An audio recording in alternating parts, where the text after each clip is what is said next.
찬송가 282장을 부르시겠습니다. 282장입니다.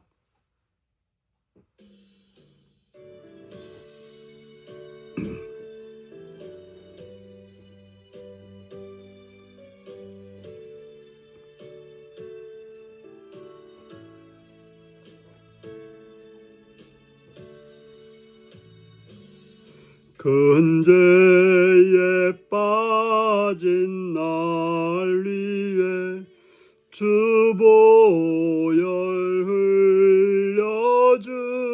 흘려주시고 또 나를 오라 하시니 주께로 거저갑니다.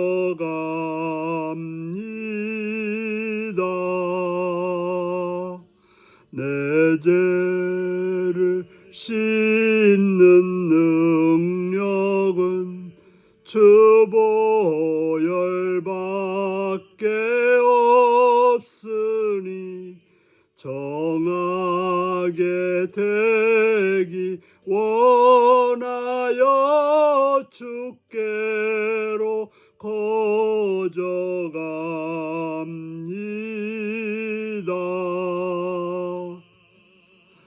근죄약 씻기 원하나 내 힘이 항상 약하니 보혈의 공로 믿고서 주께로 거저갑니다.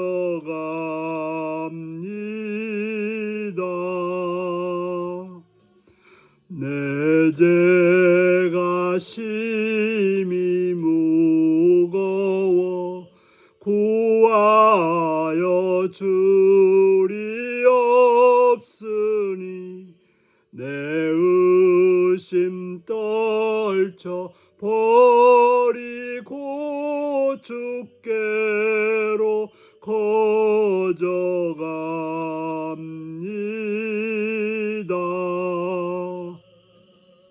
죄 용서하여 주시고 내 마음 위로하심을 나 항상 믿고 고마워 주께로 거저갑니다.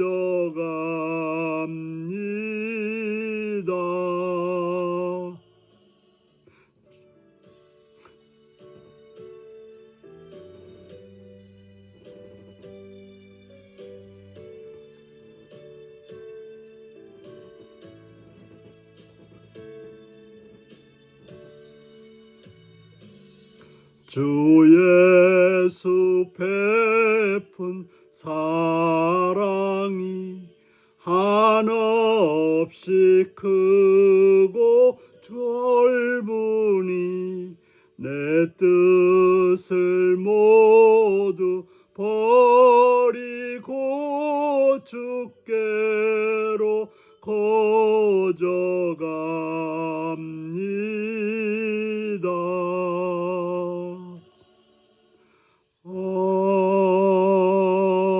아멘.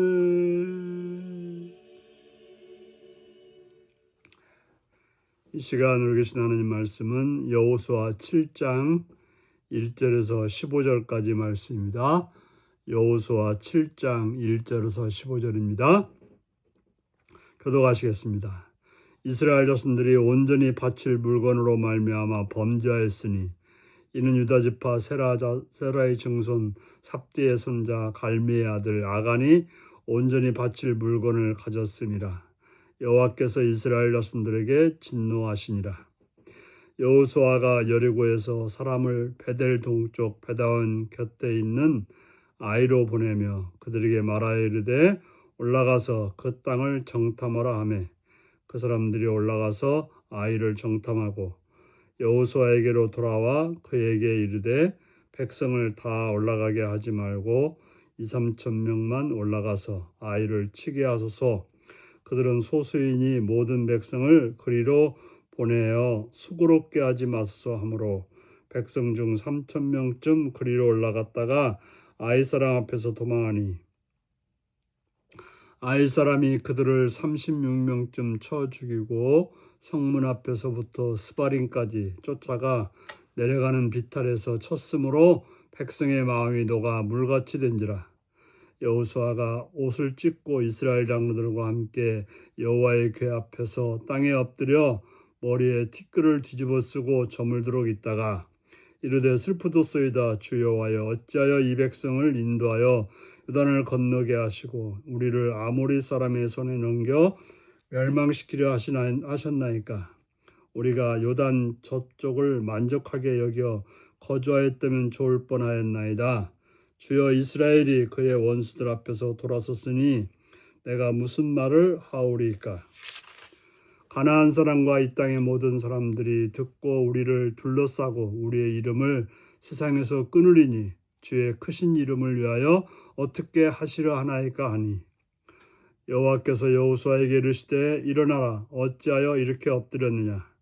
이스라엘이 범죄하여 내가 그들에게 명령한 나의 언약을 어겼으며 또한 그들이 온전히 바친 물건을 가져가고 도둑질하며 속이고 그것을 그들의 물건들 가운데 두었느니라.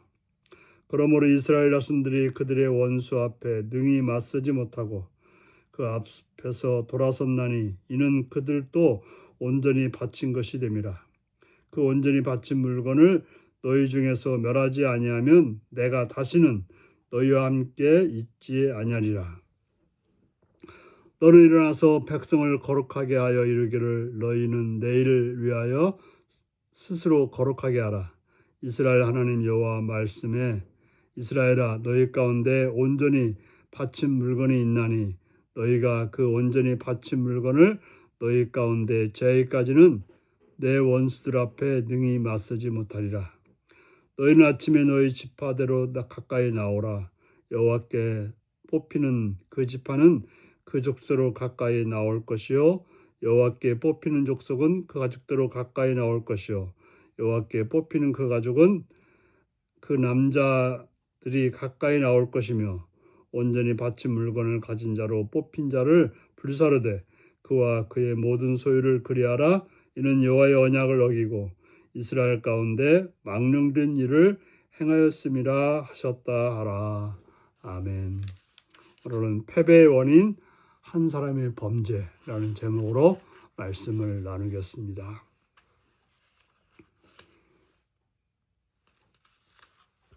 하나님께서 여리고를 정복하면서 여리고는 하나님께 드려진 그런 제물이라고 하시면서 사람과 모든 건 다 죽이고 또 태워지는 건 다 태우고 그렇지 않은 것들은 여호와의 곳간에 드리라고 하였습니다.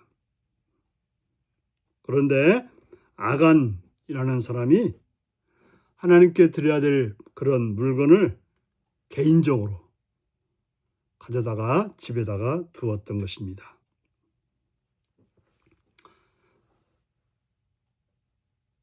그런데 그런 한 사람의 범죄, 다른 사람들은 물론 몰랐지만 그것은 가벼운 것이 아니었던 것입니다. 공동체에서 한 사람의 죄를 가볍게 여기면 안 됩니다. 하나님께서는 그 일로 인해서 하나님께 온전히 바칠 물건을 훔친 일로 인해서 하나님께서 진노하셨던 것입니다. 이 사건은 여호수아에서 하나님이 진노하신 유일한 일입니다. 한 사람의 죄는 이스라엘 공동체의 죄와 동일시 됩니다. 여기서 범죄는 하나님께 충실하지 않은 행동을 의미합니다. 하나님께서 하시라고 했던 일을, 하라고 했던 일을 충실하지 않으므로 그들은 하나님께로부터 진노함을 당했던 것입니다.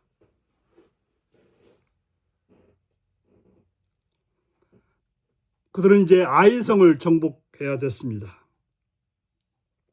아이는 여리고에서 베들로 가는 길에 있었습니다. 먼저 여리고에서 그랬던 것처럼 정탐꾼을 보냈습니다. 그들이 아이성을 보고는 2, 3천 명만 가도 되겠다라고 생각했던 것입니다. 그들은 여리고성을 정복하고서 그 어마어마한 성을, 그 큰 성을 그저 하루에 한 바퀴씩 돌고 엿새 동안 돌고 7일째 날 소리만 질렀을 때 무너지는 걸 경험했습니다. 그들이 행한 것입니까? 하나님이 행한 것이죠. 그런데 그런 경험은 그들로 하여금 교만해져 가지고 아이성 정도는 쉽게 이길 거라고 생각해서 2, 3천 명만 가면 이기리라고 생각했던 것입니다. 그들은 여리고성을 어떻게 이겼는지 잊어버렸던 것입니다. 자신의 힘으로 이겼다고 생각했던 거죠. 하지만 하나님이 함께 하시고 하나님께서 말씀하셨기 때문에 이긴 것이지 사람의 능력으로, 사람의 힘으로 이긴 것은 아니었던 것입니다. 바로 교만해진 마음은 인간의 판단으로 될 거라고 생각했던 것입니다. 그래서 그들은 그 아이성에서 패배하고 36명이 죽는 일이 벌어졌습니다. 얼마나 낙심되었겠습니까? 여리고성의 승리에 도취되었던 그들이 작은 성 아이성에서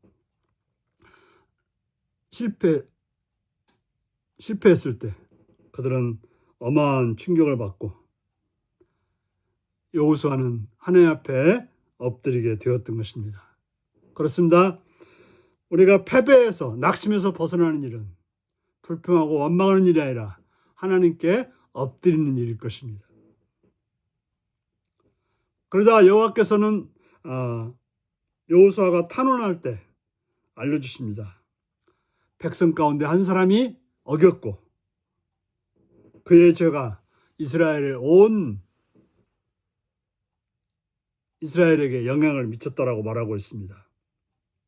그래서 그 사람 때문에 아이성이 전투에서 패배했다고 가르쳤던 것입니다. 하나님께 온전히 바쳐야 될 물건을 훔친 일은 언약을 위반하는 행위로 공동체에 하나님이 떠나는 그런 치명적인 결과를 가져왔던 것입니다. 하나님이 함께하지 않으면 아무리 작은 일이라도 실패할 수밖에 없다는 것이 하나님의 뜻이었고 우리가 알아야 될 일인 것입니다. 방치하면 하나님의 부재가 계속되기 때문에 그 한 사람을 찾아야 됐던 것입니다. 그래서 오늘 본문에서는 그를 어떻게 찾을지를 정확히 알려주십니다. 가나안의 정복은 하나님께서 명령하신 일이고 하나님의 일이었기 때문에 하나님의 명령을 따라야 되는 것입니다. 하나님이 함께하지 않으면 가나안 정복은 할 수 없었고 그러므로 우리가 하나님 백성들이 해야 될 일은 그 언약을 충실히 따르는 일이었던 것입니다. 그렇습니다. 우리가 하나님 일을 한다고 하는 것은 하나님의 말씀을 충실히 따르는 것입니다. 적당히 따르는 것이 아니라 충실히 따라야만이 하나님의 일을 행할 수 있다는 걸 기억하셔서 하나님 앞에 순종함으로 하나님의 뜻을 따름으로 하나님의 일을 행하는 복된 여러분들이 되시기를 바랍니다. 기도하시겠습니다. 자비의 주님의 이름을 찬양하며 감사드립니다. 하나님 일을 행한다면서 하나님의 뜻을 거스리는 범죄하여 우리의 공동체에 악영향을 끼치는 그런 자가 되지 않도록 늘 깨어서 주의 말씀을 따라서 주의 뜻을 행함으로 하나님의 뜻을 이루고 하나님께서 행하라는 일을 행할 수 있는 삶이 되게 하여 주시옵소서. 예수님의 이름으로 기도합나이다. 아멘. 하늘에 계신 우리 아버지의 이름을 거룩하게 하시며 아버지의 나라가 오게 하시며 아버지의 뜻이 하늘에서와 같이 땅에서도 이루어지게 하소서. 오늘 우리에게 일용할 양식을 주시고 우리가 우리에게 잘못한 사람을 용서해 준 것 같이 우리 죄를 용서해 주시고 우리를 시험에 빠지지 않게 하시고 악에서 구하소서. 나라와 권능과 영광이 아버지께 영원히 있사옵나이다. 아멘. 말씀 묵상입니다. 아간의 죄와 하나님의 진노는 아이성 전투에 어떤 영향을 주었나요? 실패나 좌절의 상황에서 나는 어떤 자세로 하나님 앞에 나아가나요? 하나님은 여호수아에게 어떤 해결책을 제시하셨나요? 이것쯤이야라고 죄를 대수롭지 않게 여기는 태도는 공동체에 어떤 영향을 끼칠까요? 오늘 이 말씀을 묵상하시며 하나님의 뜻을 거스리고 그죠? 사람의 생각으로 행하다가 진노의 대상이 되는 그런 삶이 되지 않는 복된 여러분들이 되시기 바랍니다. 샬롬.